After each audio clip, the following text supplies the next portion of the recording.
अस्सलामुअलैकुम प्यारे दोस्तों, एक बुज़ुर्ग से मुलाकात हुई तो मैंने गुजारिश की कि कुछ नसीहत कीजिए। उन्होंने अजीब सवाल किया कि कभी बर्तन धोए हैं। मैं इनके सवाल पर हैरान हुआ और जवाब दिया कि जी धोए हैं।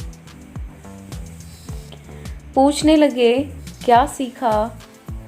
मैंने कहा इसमें सीखने वाली क्या बात है। वो मुस्कुराए और कहने लगे बर्तन को बाहर से कम और अंदर से ज़्यादा धोना पड़ता है। तो आपको बात समझ आ गई होगी। इस वीडियो से हमें यही लेसन मिलता है कि हमें अपना इनर यानी अंदर साफ़ सुथरा रखना चाहिए। हसद, बुग़्ज़ और बहुत सी जो चीज़ें हैं हम आम रूटीन में लाइफ में जेलसी वगैरह करते हैं, इनसे पाक साफ़ रहना चाहिए। और बजाय हम बाहर की पर्सनैलिटी को संवार कर फिरते हैं इतना चमक धमक करके। वीडियो कैसी लगी लाइक कीजिए, कमेंट कीजिएगा और चैनल पर नए हैं तो सब्सक्राइब कीजिएगा।